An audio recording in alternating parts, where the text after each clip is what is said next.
जय हिंद दोस्तों, स्वागत है आप सभी का एक बार फिर से हमारे चैनल में। दोस्तों इस वीडियो में मैं आपके लिए लेकर आया हूं आज दिन भर की तमाम बड़ी और मुख्य खबर। जी हां, आपको बता दें कि काफ़ी सारी बड़ी और सीधे आपके काम की खबर आ रही है, इसलिए आप इस वीडियो को पूरा अंत तक और ध्यान से जरूर देखना, जिसमें आज हम बात करने वाले हैं कुछ बड़ी खबरों की, जिनमें से मैं आपको बताऊंगा कि 72 घंटे में कल से मरीज की पहचान तो जीत लेंगे कोरोना से जंग। साथ ही विश्व में कोरोना मीटर हो चुका है और तेज। इसके अतिरिक्त मैं आपको श्रुति मोदी का ईडी को एक बड़ा खुलासा किया गया है, जिसके बारे में मैं आपको बताऊंगा। साथ ही रूस ने बना ली है कोरोना की वैक्सीन, इसके बारे में मैं आपको बताऊंगा। साथ ही सितंबर में भी स्कूल खुलने की उम्मीद नहीं जताई जा रही है। तो इस तरह की तमाम बड़ी और सीधे आपके काम की खबरें हैं, इसलिए एक एक खबर आपके काम की ओर छांट कर लाई गई है, इसलिए सारी खबरों को ध्यान से देखना।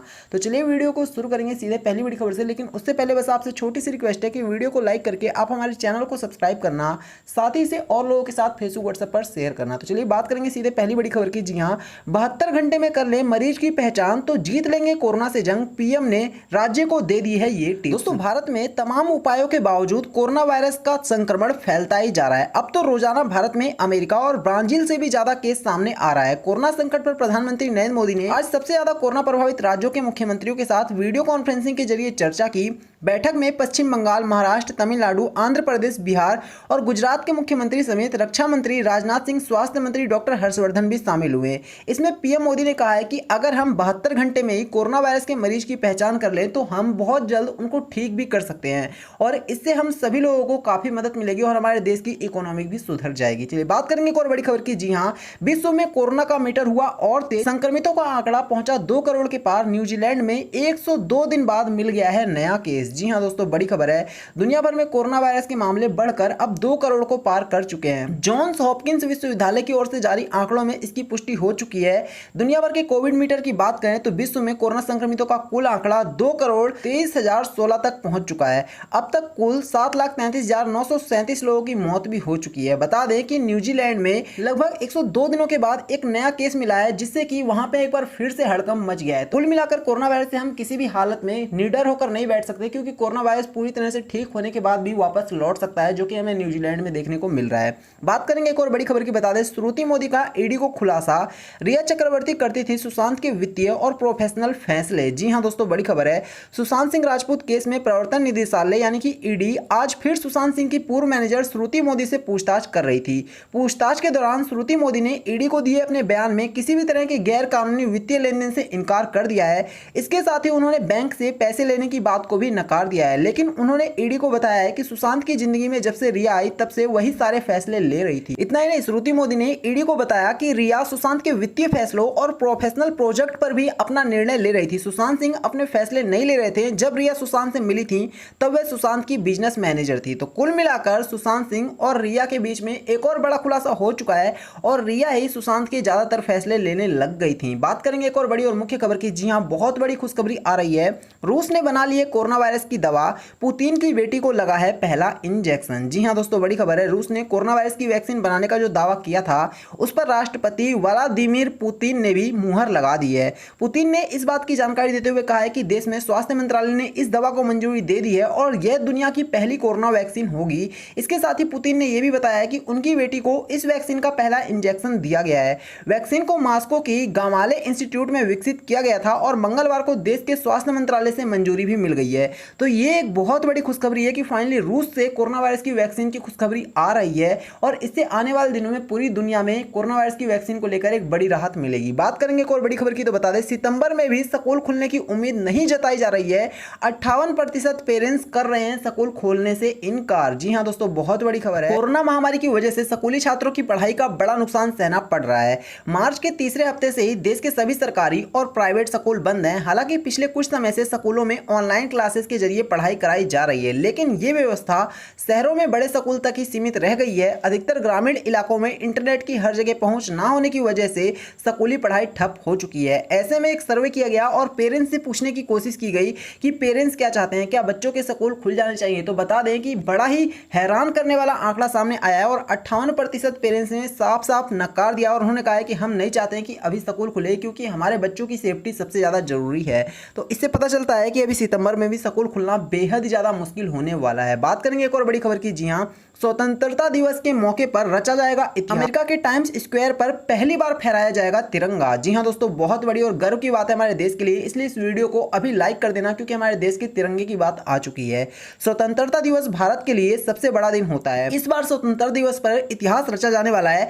दरअसल इस स्वतंत्रता दिवस पर देश का झंडा तिरंगा अमेरिका में लहराता नजर आएगा। इतिहास में यह पहली बार होगा जब न्यूयॉर्क के मशहूर टाइम्स स्क्वायर पर स्वतंत्रता दिवस के दिन तिरंगा फहराया जाएगा। 15 अगस्त के दिन यहां काम कर रहे कुछ भारतीय मूल के लोगों की वजह से देश यह इतिहास रचने वाला है। तो ये दोस्तों हमारे देश के लिए एक बहुत बड़ी गर्व की बात है, इसलिए अभी फटाक से आप इस वीडियो को लाइक कर दें। चलिए बात करेंगे नई शिक्षा नीति को लेकर। एक और बड़ी खबर आ रही है। जी हां, भारत की नई शिक्षा नीति अमेरिका व्यवस्था जैसी बिल्कुल है, लेकिन क्या इसे लागू कर पाना संभव होगा? जी हां दोस्तों, बड़ी खबर है। बता दें, भारत में एक लंबे इंतजार के बाद नई शिक्षा नीति आई है। 60 पेज के इस दस्तावेज की माने तो शिक्षा के क्षेत्र में आने वाले समय में आमूलचूल बदलाव का एजेंडा पेश किया गया है। पिछले कुछ दिनों में इस दस्तावेज में चिन्हित प्राथमिकी और सेकेंडरी शिक्षा को लेकर बहस तो हुई है, लेकिन उच्च शिक्षा के मामले में बहस कुछ एक मुद्दों तक सिमट कर रह गई। मसलन एमफिल को खत्म करना कितना सही है या फिर गलत। लेकिन अगर इस दस्तावेज की माने तो आने वाले कुछ वर्षों में इसमें उच्च शिक्षा में सबसे बड़े बदलाव हो सकते हैं।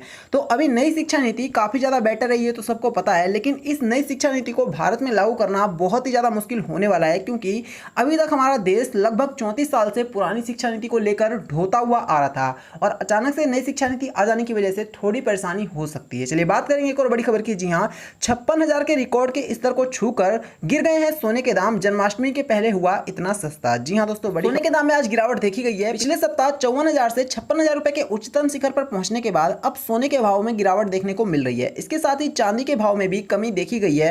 एमसीएक्स एक्सचेंज पर मंगलवार सुबह 5 अक्टूबर को 2020 के सोने का वायदा भाव 0.75% अथवा 412 रुपए की गिरावट के साथ 54,534 रुपए प्रति 10 ग्राम पर ट्रेंड कर रहा था। इसके अलावा 4 दिसंबर 2020 के लिए सोने का वायदा भाव इस समय 0.81% अथवा 446 रुपए की गिरावट के साथ 54,720 रुपए प्रति 10 ग्राम पर ट्रेंड कर रहा था। तो सोने और चांदी के दाम में काफी लंबे टाइम के बाद ये एक बड़ा गिरावट देखने को मिल रहा है, जिससे कि काफी सारे लोगों को अब बड़ी राहत देखने को मिली होगी। चलिए बात करेंगे एक और बड़ी और मुख्य खबर की। जी हां, आपको बता दें कि सीधे एक और बड़ी खबर की आ रही है। सरकार का बड़ा आदेश, वाहन चालकों को झटका, सिर्फ इतना मिलेगा पेट्रोल और डीजल। जी हां दोस्तों, क्या है पूरी खबर, इस खबर को बिल्कुल भी मिस मत करना। वाहन चालकों को बड़ा झटका लगा है। ईंधन खरीद पर एक बड़ा फैसला लेते हुए सरकार ने सीमित लीटर में पेट्रोल की मात्रा तय कर दी है। वाहन के अनुसार अब सीमित पेट्रोल उपलब्ध होगा। मिजोरम सरकार ने यह बड़ा कदम उठा लिया है। इसके तहत अब राज्य में पेट्रोल डीजल केवल 3 लीटर तक स्कूटरों में और 10 लीटर तक कारों में भरा जा सकता है। मीडिया रिपोर्ट्स के अनुसार मिजोरम की सरकार ने पेट्रोल डीजल की खपत की सीमा तय करके एक नई व्यवस्था लागू कर दी है। वाहनों के अनुसार इसे केवल सीमा तक ईंधन खरीदने की अनुमति होगी। सरकार के आदेश के तहत स्कूटर या फिर दोपहिया वाहन पर केवल 3 लीटर पेट्रोल डीजल भरा जा सकता है, जबकि कार में 10 लीटर तक पेट्रोल उपलब्ध होगा। तो इससे दोस्तों आने वाले दिनों में काफी सारे लोगों को बड़ा झटका लगा होगा, लेकिन गवर्नमेंट ने काफी सोच समझकर यह फैसला लिया है। चलिए बात करेंगे एक और बड़ी खबर की। बता दें, मुख्यमंत्रियों के साथ बैठक में पीएम मोदी ने कोरोना टेस्टिंग बढ़ाने पर जोर दिया है। जी हां दोस्तों, बड़ी खबर है। जैसे कि हमने आपको बताया था कि पीएम मोदी ने आज मुख्यमंत्रियों के साथ एक बार फिर से बैठक की थी और कोरोना वायरस को लेकर पीएम मोदी ने डिस्कशन किया। और पीएम मोदी ने अपने इस डिस्कशन में ज्यादातर करके इस बात पर जोर दिया कि कैसे भी करके जो देश में कोरोना वायरस की टेस्टिंग की जा रही है उसको और ज्यादा बढ़ाया जा सके, क्योंकि पीएम मोदी को अच्छे से पता चल चुका है कि अगर देश में कोरोना वायरस की टेस्टिंग तेज नहीं होगी तो देश में जो मरीजों के आंकड़े मिल रहे हैं उनमें भी कमी नहीं आने वाली है। इसलिए टेस्टिंग को और तेज करने के लिए कहा गया है और पीएम मोदी ने खास करके इसी बात पर अपनी बैठक में ध्यान दिया है। चलिए बात करेंगे एक और बड़ी खबर की। जी हां, मिल मालिकों को राहत और लोगों को झटका देने की तैयारी में सरकार, महंगी होगी चीनी। जी हां दोस्तों, बड़ी खबर है। देश में बढ़ती महंगाई थमने का नाम नहीं ले रही है। रोजमर्रा के दिनों में इस्तेमाल होने वाली वस्तुओं के दामों में बेतहाशा वृद्धि देखने को मिल रही है। अब खबर आ रही है कि सरकार जल्द ही चीनी की कीमतों को बढ़ा सकती है। बताया जा रहा है कि यह सब चीनी मिल मालिकों को राहत देने के लिए किया जा रहा है। मीडिया रिपोर्ट्स के चीनी मिल को सरकार से राहत मिलने का लंबा इंतजार अब जल्द खत्म होने वाला है और इससे चीनी के प्राइस काफी बढ़ने वाले हैं, लेकिन लोगों को एक बहुत बड़ा झटका लगेगा और मिल के मालिकों को इससे काफी ज्यादा बड़ी खुशी मिलने वाली है। तो आपका दोस्तों इस खबर को लेकर जो कुछ भी कहना है अभी आप हमें कमेंट में जरूर बताना। चलिए बात करेंगे एक और बड़ी खबर की। जी हां, राजस्थान से सबसे बड़ी खबर आ रही है। राजस्थान में पायलट की घर वापसी के पीछे वसुंधरा राजे की रणनीति काम आई। जी हां दोस्तों, बड़ी खबर है। सचिन पायलट की राहुल गांधी और प्रियंका गांधी से मुलाकात के साथ पिछले 1 महीने से चला आ रहा खत्म हो गया है। अब सचिन पायलट और उनके समर्थक विधायक अशोक गहलोत के साथ खड़े हो चुके हैं। पिछले एक महीने में कांग्रेस के अंदर खासा उठापटक देखने को मिली है। सचिन पायलट और उनके समर्थक विधायकों की अपनी ही अशोक गहलोत सरकार के खिलाफ नाराजगी ने राजस्थान सरकार को संकट में डाल रखा था। कभी बात थर्ड फ्रंट बनाने की हुई तो कभी सचिन पायलट और उनके समर्थकों की बीजेपी में शामिल होने की चली थी। सचिन समर्थक विधायकों ने गुरुग्राम के एक होटल में अपनी आवाज बुलंद कर ली है। तो फाइनली एक बार फिर से वसुंधरा राजे की रणनीति काम आ चुकी है और राजस्थान में पायलट की घर वापसी हो चुकी है। ऐसा माना जा रहा है कि राजस्थान की सरकार ने सचिन पायलट को कांग्रेस से निकाला, लेकिन अभी भी यहाँ की राजनीति में काफी ज्यादा उठापटक देखने को मिलने वाला है। तो ये थी आज दिन भर की तमाम बड़ी और मुख्य खबर। हमें उम्मीद है कि आपको ये खबरें पसंद आई होंगी, साथ ही आपके काम की होंगी। वीडियो को लाइक करना, इसे और लोगों के साथ जरूर शेयर करना और हमारे चैनल को भी सब्सक्राइब करना। धन्यवाद।